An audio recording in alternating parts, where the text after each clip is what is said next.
El legítimo presidente del Perú, Pedro Castillo Terrones, hoy secuestrado por la mafia fujimontesinista y por el Comando Conjunto de las Fuerzas Armadas, habría estado en conversaciones con la Federación Rusa. Pedro Castillo Terrones tenía preacuerdos conseguidos con el gobierno de Vladimir Putin. De ahí la necesidad que el otro bloque, el bloque globalista, el bloque liderado por Washington y los europeos, decidiera el golpe de Estado contra el presidente profesor aquel fatídico 7 de diciembre. Pedro Castillo, quien es todavía el presidente constitucional de la República del Perú, verdadero presidente legítimo de nuestra patria peruana, tenía conversaciones avanzadas con la Rusia de Vladimir Putin.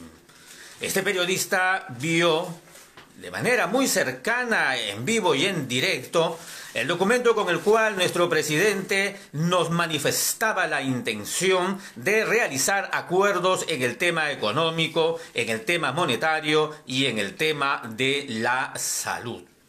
Pero Castillo Terrones estaba muy preocupado por el aspecto de la salud y era sincero en eso. Aunque le faltaba conocimiento sobre la Agenda 2030 y las verdaderas intenciones de quienes estaban detrás de lo sucedido el 17 de marzo en el 2020, aquella fecha cuando el que estaba aquí en el gobierno era un personaje presuntuoso de origen aprista que estaba liderando la dictadura en el tema de salud que en aquel entonces se vivía a nivel planetario. Pero Castillo sabía de la gran amenaza de esos medicamentos que se pretendía imponer. Por eso valiosos asesores que estuvieron a su alrededor, aunque eran pocos, pero eran, se encargaron de presentar ante el presidente profesor a Daniel Stulin, quien es analista en contrainteligencia y un valiente disertador a la vez que de autor de muchos libros y muchas obras, siendo la principal de ellas el libro llamado El Club Bilderberg, que muchos de ustedes seguramente habrán leído o siquiera habrán escuchado mencionar. Daniel Stulin llegó a conversar con Pedro Castillo Terrones, según el mismo Stulin lo señala y según los asesores alrededor también lo han confirmado. Los buenos asesores que habían eran pocos, pero habían. Daniel Stulin le advirtió sobre lo que estaba sucediendo en nuestro país y sobre todo en el contexto internacional. Era necesario el acercamiento de Perú a Rusia y Pedro Castillo sí lo había dado, con pasos firmes. Había señalado que efectivamente quien habla vio un documento sobre ese rubro. Era necesario avanzar y dejar de lado al otro sector de las grandes corporaciones que quería hacer negocios con dicha coyuntura. Después de años, hoy, 2023, podemos decir que la propuesta de Putin en ese sentido de aquel tiempo con la marca Sputnik era la mejor que podía tenerse, porque ahora hemos comprendido que la Sputnik fue la única que no fue aprobada por la institución supranacional del Foro de Davos. Incluso fue marginada durante mucho tiempo. Pero ya desde aquel mismo momento, 2020-2021, con Pedro Castillo a los pocos 3 meses en el gobierno, ya había un acercamiento y conversaciones con la embajada de Rusia en el Perú. Perú tenía la intención de fabricar acá mismo esos medicamentos. Y por supuesto la invitación formal para que Perú forme parte de los BRICS. Los BRICS es la alianza que, si bien es cierto, comenzó ya hace muchos años, aproximadamente en el 2009, mes de junio, los BRICS se habrían consolidado recién en esta época actual. Porque sabemos que si bien China, Rusia siempre han estado en el ojo de la tormenta como promotores de una suerte de nuevo imperialismo, lo consolidado hoy, a estas alturas del siglo XXI, año 2023, es que Rusia y China están proponiendo al mundo una nueva línea de intercambio comercial, político, económico, por no decir un nuevo orden mundial. pero en este caso un orden mundial de patriotas. Según los documentos presentados por Sergei Lavrov, por el propio Putin y las reuniones tenidas con Xi Jinping, presidente de China, esta propuesta al mundo es una propuesta de respeto a las soberanías de cada uno de los países del mundo. No es una propuesta en la cual los países se supeditarían a las intenciones de un solo país, en este caso Estados Unidos o el bloque europeo. El presidente Pedro Castillo estaba siendo nutrido de esta información, en lo cual se empujaba al Perú a que camine a la alianza con los BRICS. Los BRICS ya hubieran sido el seno de la patria peruana de no ser porque ocurriera el golpe de Estado el día 7 de diciembre. Hoy sabemos que la Argentina, actual país soberano, ya está dentro de los BRICS. Brasil, a pesar de haber tenido el cambio de gobierno de extrema derecha a izquierda globalista, como representó en algún momento Lula, no puede cambiar su rumbo porque también está dentro de los BRICS. Otros países del mundo, como México de Andrés Manuel López Obrador, también apunta a estar dentro de los BRICS. Y los BRICS así ya no solamente van a ser un bloque de países por su extensión territorial, grandes, inmensos, o por la cantidad de su población también de gran magnitud, sino ahora también por su alto valor de producción económica, tanto en recursos naturales como también en trabajo de valor agregado. Los BRICS eran en efecto la mejor propuesta que podía aceptar el presidente Pedro Castillo. Un presidente que quizás no estuvo formado ideológicamente o geopolíticamente, pero que ya estaba caminando en ese sentido. Bueno, algunos asesores lo llevaban así, pero sin embargo el otro sector de asesores lo empujó a cometer graves errores, como por ejemplo declarar en Estados Unidos la frase nefasta de América para los americanos, de la doctrina Monroe, que significa el imperialismo más crudo, graficado en pocas palabras, ¿no? Aquellos que nos consideran el patio trasero pusieron esa frase como un membrete de su dominación. Pero bueno, más allá de esas fallas enormes, Pedro Castillo Terrones tuvo, aunque sea el valor, de no asistir al foro de Davos del año 2022. Pero también cometió el error de enviar a Dina Boluarte, la cual ni corta ni perezosa, desde la primera hora de su presencia allá en Suiza, se encargó de conectarse con los mandamases del globalismo mundial. No solamente se tomó fotos, selfies con Klaus Schwab, el presidente o el mandamás de dicho foro, sino que estableció con él una agenda para llevar adelante en Perú el foro de Davos latinoamericano, que no es poca cosa. O sea, Dina Boluarte hizo 2 o 3 veces más en un sentido negativo lo que Pedro Castillo no realizó, pues él estuvo ausente del foro de Davos. En ese mismo foro de Davos que estamos mencionando fue la gran derrota de los globalistas, puesto que ellos, liderados por Estados Unidos y los europeos, querían implantar en el mundo una especie de obligatoriedad ante los futuros eventos de enfermedad masiva que se dieron en el 2020, mes de marzo. Ya ustedes saben de qué estamos hablando. En el foro de Davos querían imponer la dictadura en el campo de la salud y había ya un documento que había sido aprobado por Washington. Solamente tenía que asistir Pedro Castillo a firmarlo, pero no lo hizo. Y no lo hizo porque muchos dirigentes populares y organizaciones del campo popular como el Ágora Popular le hicimos llegar esta advertencia al presidente hoy encarcelado. Pedro Castillo tomó la decisión más sabia, pero el error fue no premunirse de la señora llamada Dina Boluarte. Y Dina Boluarte no solamente fue traidora a la causa, a la plancha de Pedro Castillo, sino que fue traidora y es traidora y genocida a efectos que hoy es la máscara de la dictadura más cruel que hemos tenido en los últimos tiempos. seguida o solamente continuadora del más crudo fujimorismo de los años 90. La extrema derecha peruana se encuentra feliz desde que llegó Dina Boluarte, puesto que el foro de Davos fue vuelto a poner en la agenda, cosa que Pedro Castillo lo había dejado de lado. También los llamados izquierdistas caviares están felices con la presencia de Boluarte, porque no solamente están trabajando en el Estado en altos cargos, sino que también ellos sienten que tienen que continuar la misma línea.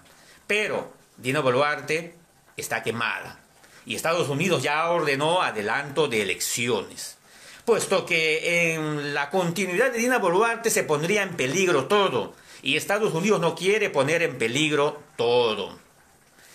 Pedro Castillo ya había avanzado con Rusia acuerdos para llegar a establecer una moneda mundial. Claro, no se consolidaron, porque los BRICS ahora recién están proponiendo al mundo el establecimiento de una moneda, pero no en base al dólar fiduciario, no en base a la imposición del capricho de unos cuantos países.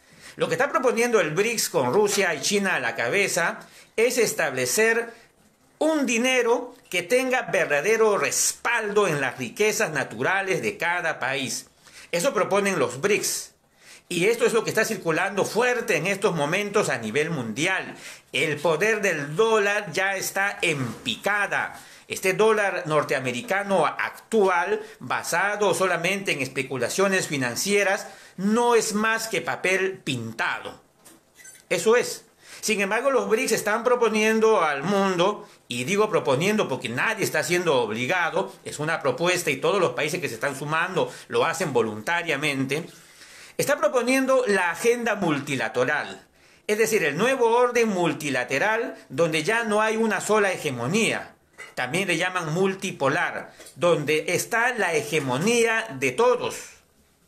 Y por supuesto, también propone de una manera muy audaz, aún dentro de las leyes del capitalismo, que todas las monedas tengan el mismo valor.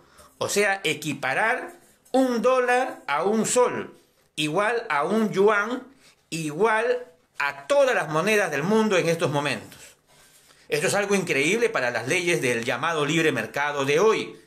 Sin embargo, los BRICS y la cantidad de disertaciones de Putin en el último congreso en Rusia, en el encuentro, la cumbre mundial que han tenido, no solamente las manifestaciones de sus cancilleres, sino ya reuniones multilaterales con los países que se están uniendo, están manifestando eso.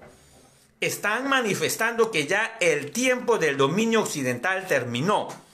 Y ese es el lenguaje que utilizan, porque todo el bloque de Estados Unidos y Europa le llaman el bloque occidental. Y ellos se identifican como el bloque oriental. O sea, es la pelea de Oriente contra Occidente. Cosa que también lo señalo porque hay muchos de ustedes que han venido siguiendo también lo que son las interpretaciones bíblicas y muchas profecías que se hallan también fuera de la Biblia que habla en ese sentido.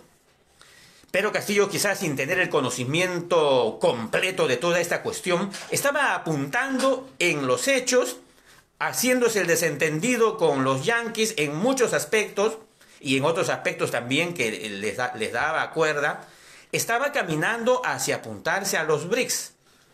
Quizás no era el estilo de muchos revolucionarios quienes hubieran esperado que Pedro Castillo confrontara a Estados Unidos, no lo hizo, pero Pedro Castillo en su estilo prácticamente estaba caminando al Perú hacia eso.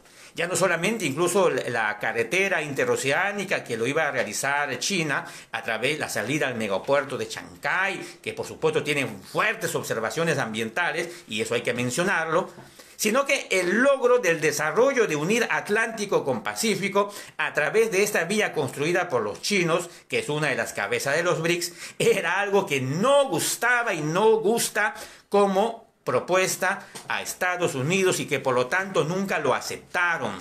Esa fue la principal declaración de guerra contra el presidente Castillo Terrones.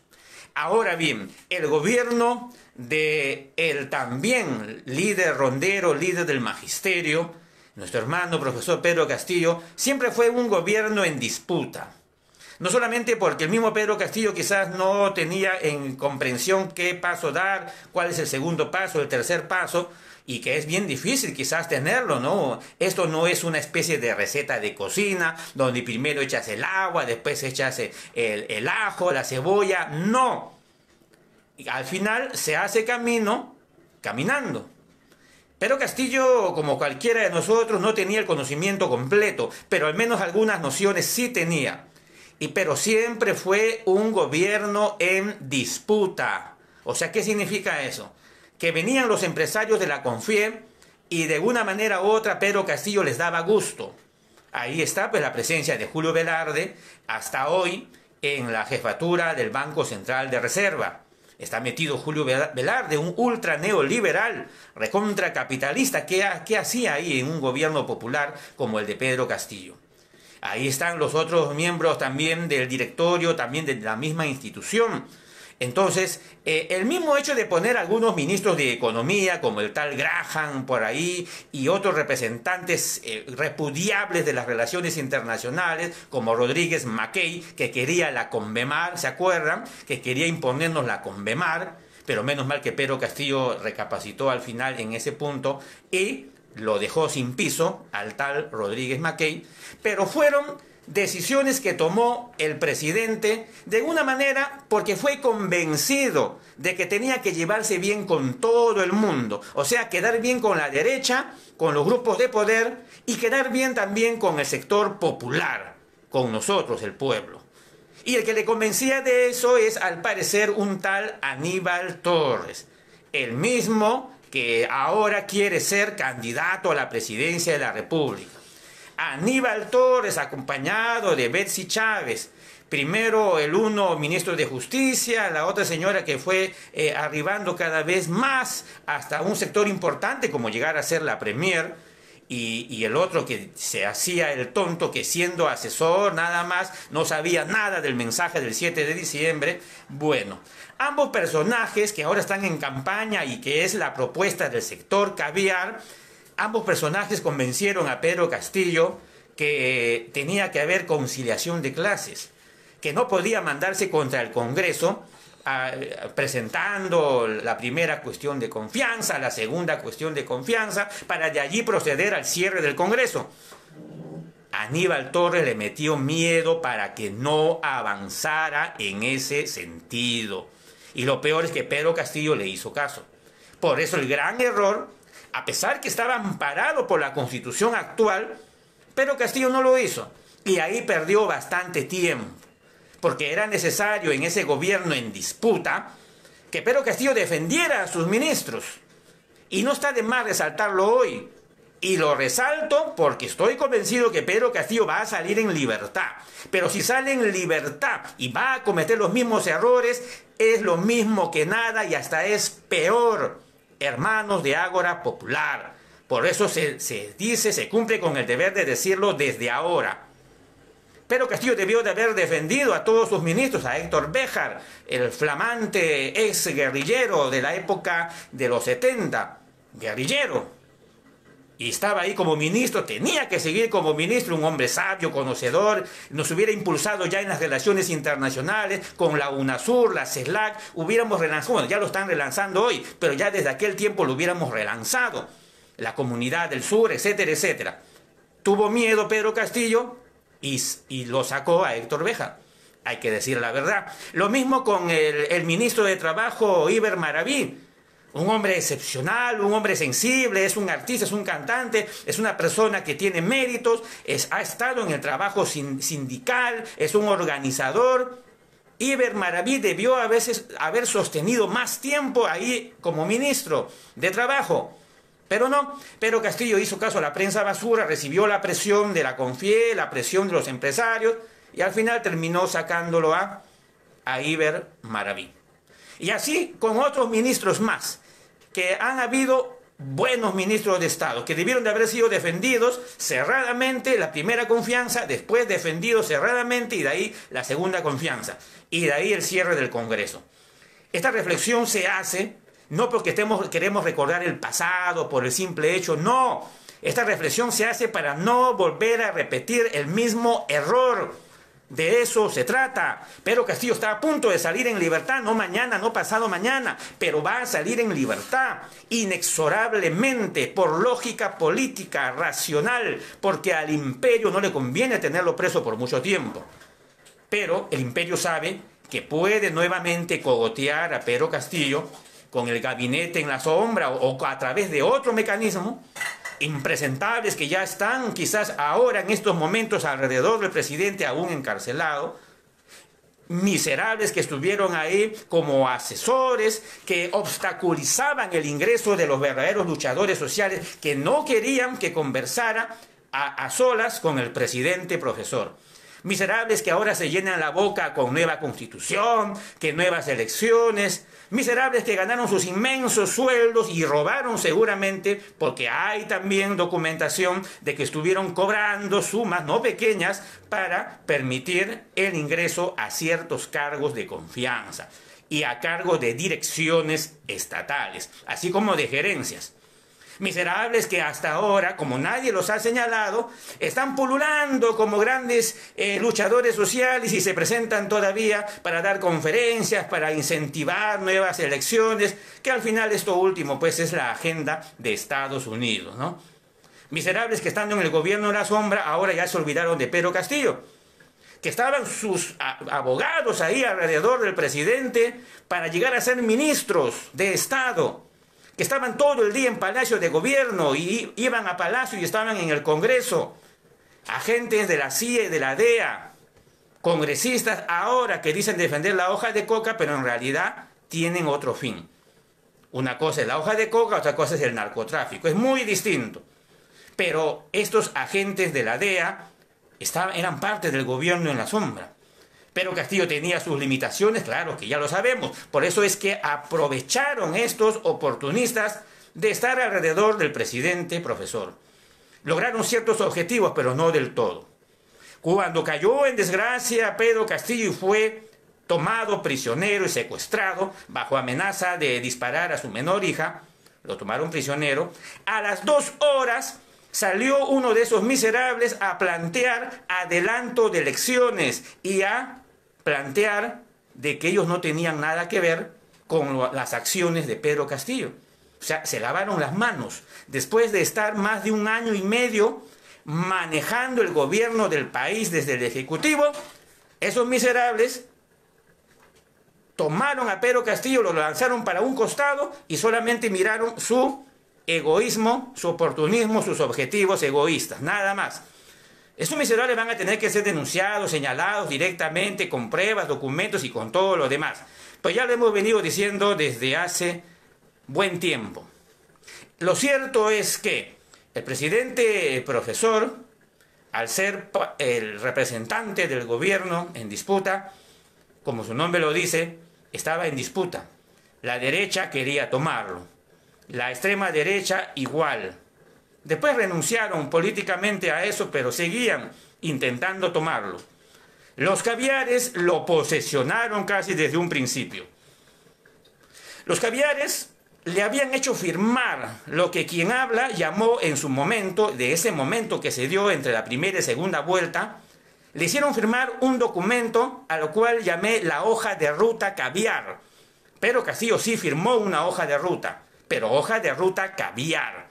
¿Se acuerdan esa hoja de ruta que apareció antes del debate de la segunda vuelta, en donde Pedro Castillo lo leyó frente a todos los candidatos? No eran 2, sino eran varios candidatos. Ya, en ese foro, en ese debate, presentó el presidente, el todavía presidente Pedro Castillo, como si fuera un gran logro, esa hoja de ruta firmada con Verónica Mendoza. Qué triste, porque en realidad no era un gran logro, fue una gran traición en ese momento. Y esa hoja de ruta firmada con Verónica Mendoza, la agenda caviar, la hoja de ruta caviar, tenía en el primer punto la cuestión del pinchazo, que ya ustedes saben a qué me estoy refiriendo. La obligatoriedad de ese pinchazo. Y ahí la gran mayoría de nosotros sintió eso en carne propia como una traición. Y ante una traición no nos íbamos a quedar callados. Teníamos que levantar nuestra voz de protesta. O teníamos que quedarnos callados, diciendo, no, ya esto se va a arreglar, ¿no? Claro que no. Teníamos que gritar, teníamos que patalear, teníamos que protestar y por todos los medios posibles, públicos, privados, teníamos que hacer valer nuestra fuerte oposición a lo que estaba haciendo Pedro Castillo. Firmar la hoja de ruta caviar. Primer tema de esa hoja de ruta, el tema sanitario y el tema del pinchazo. Cuando meses antes el presidente, y todavía era candidato, meses antes había dicho que eso era algo muy nefasto y que si lo estaba trayendo Vizcarra, pues que Vizcarra nomás sea el que se pinche, no el pueblo peruano. Así dijo el profesor Pedro Castillo en bastantes conversaciones que hubo antes de que él fuera candidato. Pero ya sabemos en qué terminó, ¿no? Aprobó ese plan, el Plan de Salud Mundial, y lo aprobó, y por eso que todos nos encaminamos a esa gran pelea en que nos resistimos hasta el último momento. Cuando Aníbal Torres quería imponer la muerte civil, ya lo declaraba, lo anunciaba. Igual el ministro de Justicia, igual el ministro de Salud, hablaban de la obligatoriedad, que esto, el carnet, que si no te ponías, no te dejabas poner, no ibas a poder hacer ninguna gestión, ningún documento, ibas a ser muerto civil. ¿Se acuerdan? Hay que recordar todo eso, ¿no? Y ahora ese mismo individuo, que muchos dicen, no, pobrecito, es un viejito que por acá, pero ese individuo, joven, viejo, mayor, hombre o mujer, es en estos momentos la carta principal de la agenda globalista en el Perú, que ya está haciendo sus viajes, está haciendo sus conferencias por todo el mundo para presentarse en las nuevas elecciones que ha ordenado el imperio. O sea, a él no le interesa nada Pedro Castillo, que la restitución de Pedro Castillo no le interesa nada. Él sigue su agenda ahí con la señora Anaí Durán, con los otros señores caviares, y está avanzando esa agenda. Y todo lo que están coordinando con este personaje, que no porque peine canas, ya nosotros no vamos a quedarnos callados y no decir nada, al contrario. Todo lo que está avanzando este personaje de apellido Torres es completamente nefasto. Revisemos su programa político, revisemos su propuesta política. Es la agenda globalista. Y los que están secundándolo también caminan hacia eso. No son tontos los que están apoyando esa agenda globalista. Saben que nos están rematando al poder supranacional. Y a pesar de eso, lo hacen. Y muchos de esos hablan en la Plaza San Martín todavía. Eso es lo peor de todo. Salen a la Plaza San Martín como si fueran grandes héroes, luchadores, cuando se escondieron como ratas, con el perdón de las ratitas, por supuesto. En todas las movilizaciones no aparecían. Después de haber hecho cantidad de likes, reproducciones antes y después, pero en el momento que las papas más quemaban, no salían a una sola movilización. Y ahora, hoy, que todo está aparentemente más tranquilo, pero que todavía estamos en dictadura, hoy aparecen como grandes candidatos, grandes opciones electorales, que están haciendo sus comités de base por acá, que están haciendo su comité de base por allá, que se presentan como precandidatos, porque según ellos el pueblo está pidiendo que sean candidatos. Miserables, ¿no? Miserables, así de simple. Pero en el momento que las papas quemaban, cuando la dictadura ponía cualquier cantidad de militares, policías, en todas las plazas públicas y nadie podía mover un dedo y había represión total, mataron a un joven en la Plaza San Martín, te obligaban, te empujaban a que salieras del damero de Pizarro, pero aún así el Ágora Popular continuó realizando sus movilizaciones. Y nos preguntamos y nos volvemos a preguntar, ¿y esas ratas que ahora se presentan como grandes opciones electorales, dónde están? ¿Dónde estuvieron? ¿Dónde se escondieron? ¿Dónde? ¿Ah? Hasta ahora nos seguimos preguntando y lo vamos a seguir preguntando más tarde en la Plaza San Martín y más tarde en el lugar donde estemos. ¿Dónde estaban esas ratas? El punto principal acá es una cuestión geopolítica transnacional. Hay dos grandes bloques a nivel mundial y usted decide con cuál de ellos está. No vamos a decir buenos y malos, buenos contra malos. Tampoco es izquierdas contra derechas, ¿ah? Acá podemos decir izquierda y derecha más o menos para definir por dónde va cada partido político, ¿no? Para identificar más o menos. Pero a nivel mundial ya no se habla de izquierdas y derechas, nada. A nivel mundial lo que se habla es patriotas contra globalistas, soberanistas contra globalistas. Eso es lo que se habla a nivel mundial. ¿Cuál es el lado correcto de la historia? ¿Con quién tenemos que estar? Pedro Castillo estaba caminando por momentos hacia los patriotas y por otros momentos hacia los globalistas.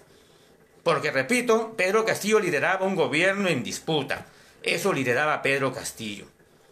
Hacia donde lo llevaba uno, allá iba. Hacia lo llevaba el otro, ahí iba. Si venían los empresarios, hacia allá iba. Si venía otro que lo llevaba hacia el pueblo, hacia allá iba. O sea, así era el gobierno de Pedro Castillo. Un gobierno en disputa. ¿Eso vamos a querer que se repita cuando él salga en libertad? ¿Que va a salir en libertad de todas maneras? Claro que no. Por eso desde el Ágora Popular planteamos la hoja de ruta del pueblo. ¿Qué cosa es la hoja de ruta del pueblo? Es algo muy sencillo. Las acciones de gobierno, así en blanco y negro, que tiene que tomar Pedro Castillo cuando sea reposicionado en Palacio de Gobierno. Las acciones concretas tienen que comenzar desde el primer segundo en reconocer la vigencia de la Carta Magna del 79. Con eso, Pedro Castillo comienza a derrumbar todo el edificio de lo que es actualmente la mafia. Llámese mafia fujimorista, montesinista, aprista, todos son la misma porquería. Si Pedro Castillo retorna a la Constitución 79 y comienza ese camino, paralelamente se tiene que ir convocando el debate nacional por la nueva constitución política de los pueblos del siglo XXI. Si esas dos cosas se van haciendo, Pedro Castillo inmediatamente comienza la revisión formal. ¿Y qué revisión? Ya comienza a decidir junto con el pueblo soberano, en grandes asambleas, mayores incluso que los consejos descentralizados de ministros, se tomarán las decisiones sobre los llamados contratos ley. ¿Habrá algún contrato que de verdad haya beneficiado a los pueblos del Perú? Se tiene que ver, se tiene que hacer la consulta, se tiene que hacer ni siquiera la consulta, sino gobernar con el pueblo. Porque ya basta ya eso de consultar al pueblo y al final hago lo que me da la gana, ya no. Se tiene que gobernar con el pueblo, pero de verdad. No solamente es un cliché, una frase, no. Ahora ya tenemos los medios tecnológicos. ¿Se puede gobernar con el pueblo? La respuesta es sí.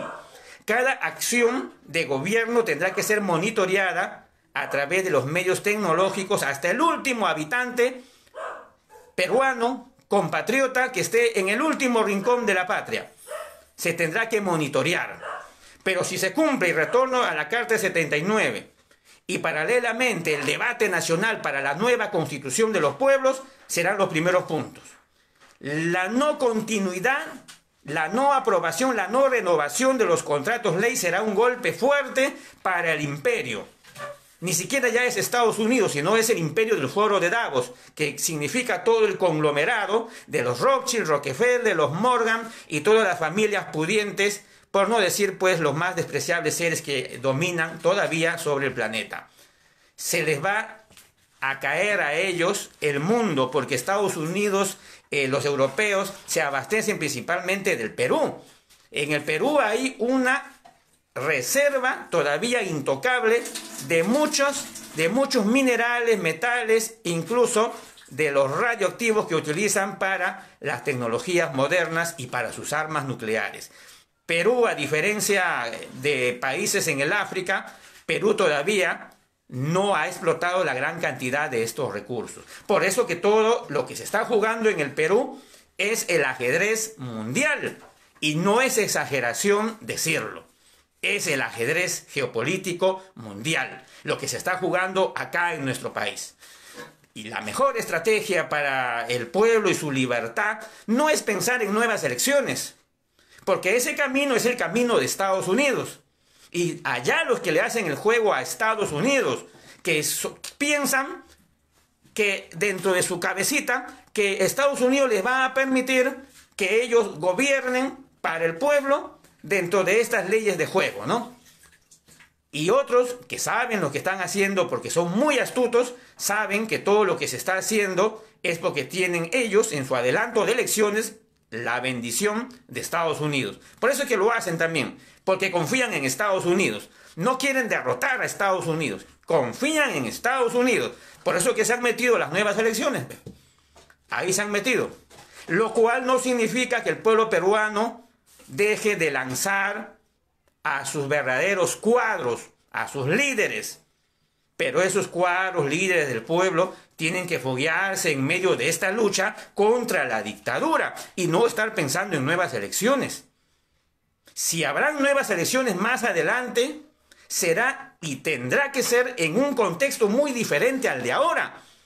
Pero por ahora, la estrategia principal, si ustedes lo quieren entender de esta manera, es que Pedro Castillo se reposicione en Palacio de Gobierno. Ni siquiera ya se puede hablar de restitución porque nunca fue destituido, como de verdad debió de haber sido restituido por la derecha si querían hacer las cosas bien.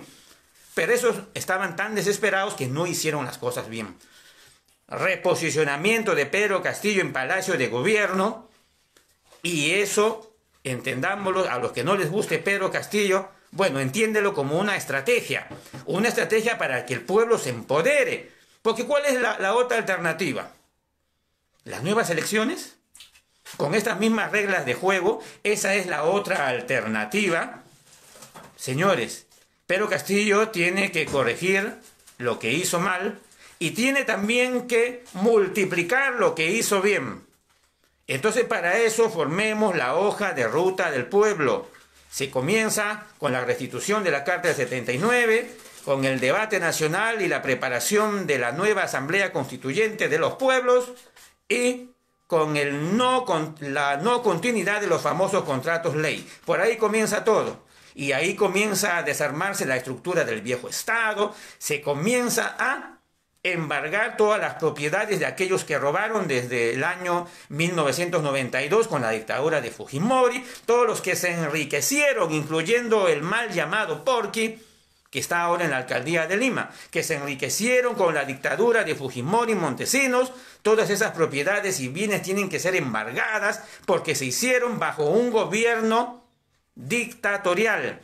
Y como estamos restableciendo la Carta Magna del 79, todo lo actuado del 92-93 en adelante queda en el aire y se regresa al estado anterior.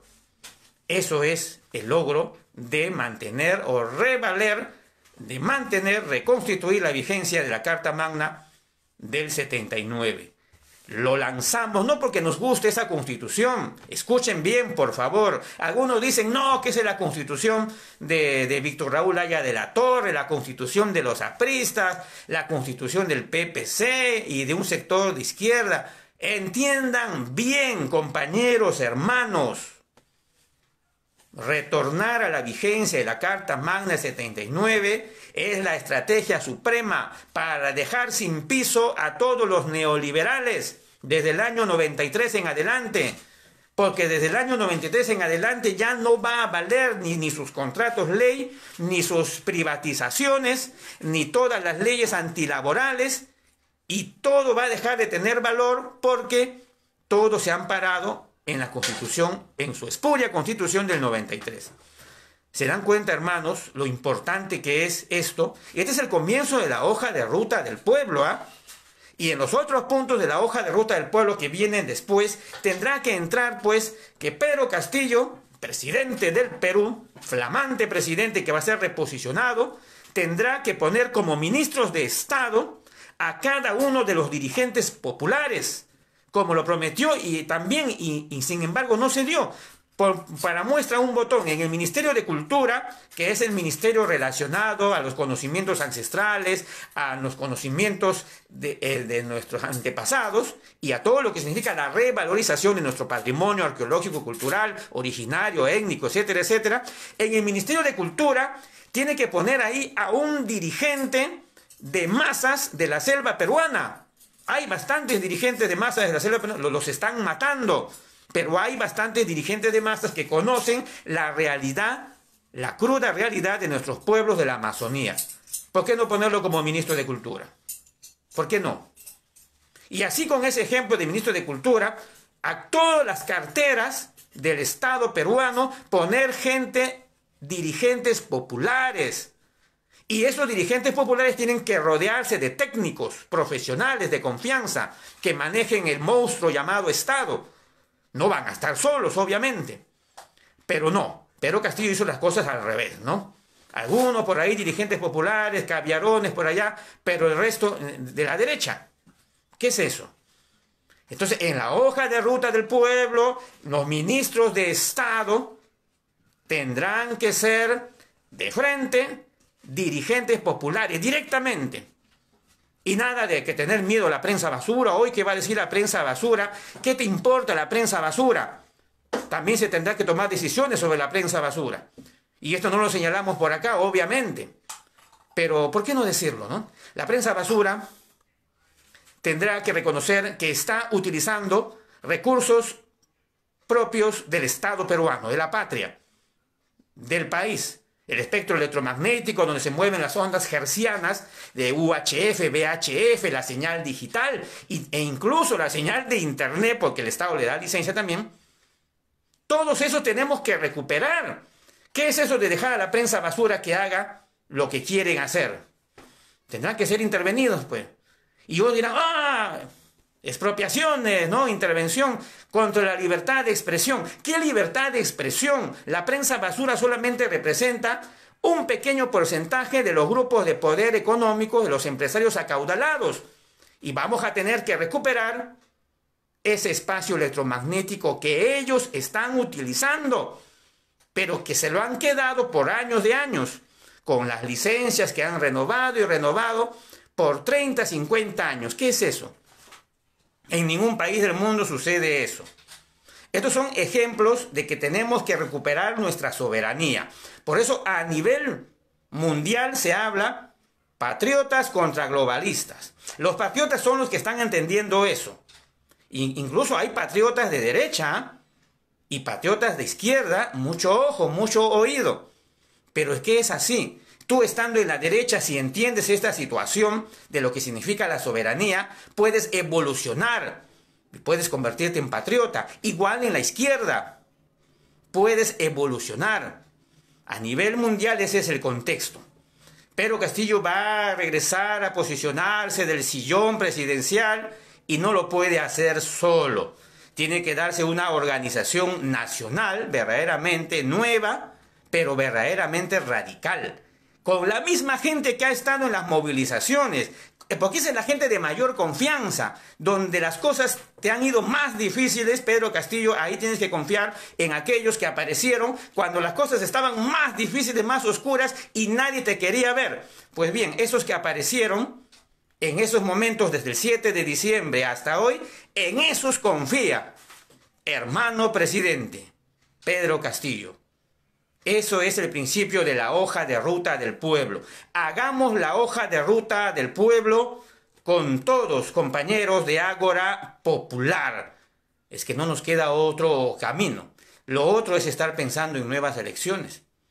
Pero lo cierto es que sí tenemos que organizarnos. No confíe usted en que lo va a hacer uno solo, que lo va a hacer el presidente del Ágora, que lo va a hacer el otro, no. Confíe en usted mismo, que usted mismo lo va a hacer y lo tiene que hacer y le va a salir bien. Cumplamos con la hoja de ruta del pueblo. Hermanos, esto es el comienzo. Ya se avisoran los cambios, tengamos la paciencia porque nosotros mismos lo vamos a hacer y de todas maneras se tiene que comenzar con la estrategia de lo que significa reposicionamiento de Castillo Terrones, hombre del pueblo, con equivocaciones, pero hombre del pueblo, hombre nuestro, que en todo este tiempo está reflexionando, está corrigiéndose, está comprendiendo y va a tener que salir ya empapado de mayor información y de mayor análisis. Confiemos en esto y en nuestras propias fuerzas.